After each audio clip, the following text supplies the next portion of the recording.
नमस्कार दोस्तों, स्वागत है आज के इस नए विश्लेषण में। देखिए, आज सीधे उस विषय पर बात करेंगे जिसने इन दिनों सभी उम्मीदवारों की नींद उड़ा रखी है। जी हाँ, यूपी होमगार्ड 2026 एग्जाम। आज हम इसकी पूरी टाइमलाइन, रिजल्ट का प्रोसेस और सबसे जरूरी स्कोरिंग मैकेनिक्स को पूरी तरह से डिकोड करने वाले हैं। तो चलिए, बिना किसी देरी के इसमें डीप डाइव करते हैं और इस पूरी प्रक्रिया को एकदम आसान भाषा में समझते हैं।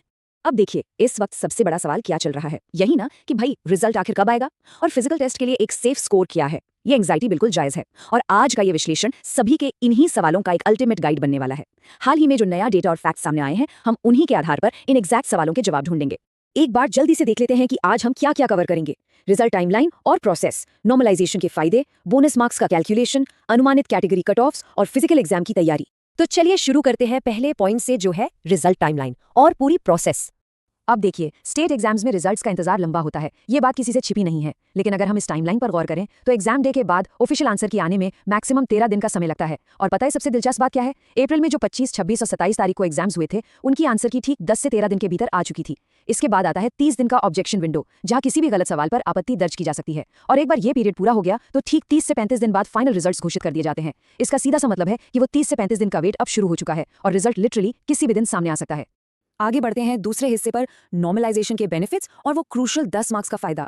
नए डेटा से ये बिल्कुल साफ हो गया है कि किन डेट्स और शिफ्ट्स को सीधे 10 मार्क्स का नॉर्मलाइजेशन बम्प मिलने वाला है। ध्यान दीजिएगा, अगर एग्जाम 25 अप्रैल या 26 अप्रैल की पहली शिफ्ट में था तो उन उम्मीदवारों को फायदा मिलेगा। लेकिन यहाँ सबसे यूनिक डेट है 27 अप्रैल। क्यों? क्योंकि 27 अप्रैल एकमात्र ऐसी डेट है जहां फर्स्ट और सेकंड दोनों शिफ्ट्स के परीक्षार्थियों को पूरे 10 मार्क्स का बोनस एडवांटेज मिलने वाला है। सोचिए, सरकारी नौकरी के एग्जाम्स में जहां आधे मार्क्स से सिलेक्शन रुक जाता है, वहां पूरे 10 मार्क्स मिलना ये एक गेम चेंजर हो सकता है। यह किसी भी उम्मीदवार की रैंक को बिल्कुल आसमान पर पहुंचा सकता है।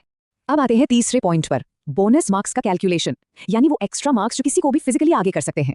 5 बोनस पॉइंट्स। देखिए, ये कोई छोटा मोटा नंबर नहीं है, ये वो बोनस पॉइंट्स हैं जो क्वालिफाइड उम्मीदवारों के लिए एक तरह से फ्री मार्क्स का काम करते हैं। जैसे मैंने पहले बताया, कंपटीशन इतना जोरदार है कि एक एक पॉइंट की बहुत अहमियत होती है। ऐसे में पूरे 5 एक्स्ट्रा पॉइंट्स का मिलना किसी जैकपॉट लगने से कम बिल्कुल नहीं है। और इन 5 क्रूशियल पॉइंट्स को हासिल करने का तरीका क्या है, चलिए देखते हैं।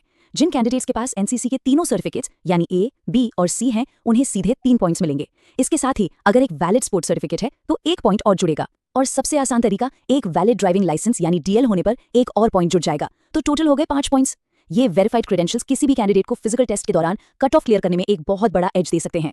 चलिए अब उस चौथे और सबसे अहम हिस्से पर आते हैं जिसका सबको सबसे ज्यादा इंतजार था, एक्सपेक्टेड कैटेगरी कट ऑफ्स। ये एक बहुत ही इंटरेस्टिंग एनालिसिस है। लगभग 75 जिलों से आए 500 से ज्यादा कैंडिडेट्स के एक्चुअल डेटा पॉइंट्स बताते हैं कि 95% फीमेल कैंडिडेट्स का स्कोर 45 से 50 के बीच ही सिमट रहा है। यानी फीमेल कैंडिडेट्स के लिए 50 मार्क्स एक बहुत ही सॉलिड और सेफ पीक है। वहीं अगर हम मेल कैंडिडेट्स की बात करें तो रेयर केसेस को छोड़कर ज्यादातर लोग 60 मार्क्स के थ्रेशोल्ड को क्रॉस ही नहीं कर पा रहे हैं। उनका एवरेज सेफ स्कोर 50 से 60 के आसपास ही घूम रहा है। तो दोस्तों, जिनका स्कोर इस रेंज के आसपास है और उन्हें नॉर्मलाइजेशन या बोनस मार्क्स का लाभ भी मिल रहा है, तो उन्हें अगले स्टेप के लिए बिल्कुल तैयार रहना चाहिए। और अब 5वां और आखिरी पॉइंट, फिजिकल एग्जाम की तैयारी अभी से करना आखिर क्यों जरूरी है। यहाँ एक क्रिटिकल विंडो है जिस पर ध्यान देना बहुत जरूरी है। रिजल्ट डिक्लेयर होने और फिजिकल टेस्ट स्टार्ट होने के बीच सिर्फ 10 से 20 दिन का ही समय मिलने वाला है। और सबसे डेंजर बात यह है कि पिछले कुछ ट्रेंड्स के हिसाब से ये फिजिकल एग्जाम्स एक्सपेक्टेड डेट से 10 से 15 दिन पहले भी शुरू कराए जा सकते हैं। तो अगर कोई बस ऑफिशियल पीडीएफ का इंतजार कर रहा है कि रिजल्ट आएगा तभी ग्राउंड पर उतरेंगे, तो यकीन मानिए तब तक बहुत देर हो चुकी होगी। अब सवाल उठा है कि आखिर अचानक इतनी जल्दबाजी क्यों? इसके पीछे कुछ बहुत बड़े एक्सटर्नल फैक्टर्स काम कर रहे हैं। पहला, यूपी पुलिस कांस्टेबल के एग्जाम्स भी इसी दौरान ओवरलैप करने वाले हैं। दूसरा, इन 4000 होमगार्ड पोजीशंस के लिए ट्रेनिंग पाइपलाइन को पूरी तरह से फास्ट ट्रैक कर दिया गया है, क्योंकि डिपार्टमेंट पर बाकी वैकेंसीज का भी भारी प्रेशर है। और तीसरा, आने वाले इलेक्शंस का शेड्यूल। इन तीनों फैक्टर्स की वजह से प्रशासन के पास फिजिकल टेस्ट को डिले करने का बिल्कुल समय ही नहीं है। उन्हें जल्दी फिजिकल कराना है और जल्दी से जल्दी कैंडिडेट्स को ट्रेनिंग पर भेजना है। तो अब देखिए, सब कुछ एकदम क्लियर है। रोड मैप, कट ऑफ्स और नॉर्मलाइजेशन का फायदा किसे मिलेगा, ये सब तय हो चुका है। लेकिन यहाँ सबसे बड़ा सवाल जो बाकी रह जाता है वो ये है, जब ये पूरी तरह तय है कि फिजिकल टेस्ट कभी भी डिक्लेयर हो सकता है, तो क्या सच में ग्राउंड ट्रेनिंग की शुरुआत आज से हो चुकी है? समय तेजी से निकल रहा है और सिर्फ इंतजार करने वाले एक बहुत बड़ा मौका गंवा सकते हैं। इस बारे में जरूर सोचिए। चलिए मिलते हैं अगले विश्लेषण में कुछ नए डेटा और नई जानकारी के साथ। तब तक के लिए अपनी तैयारी पूरी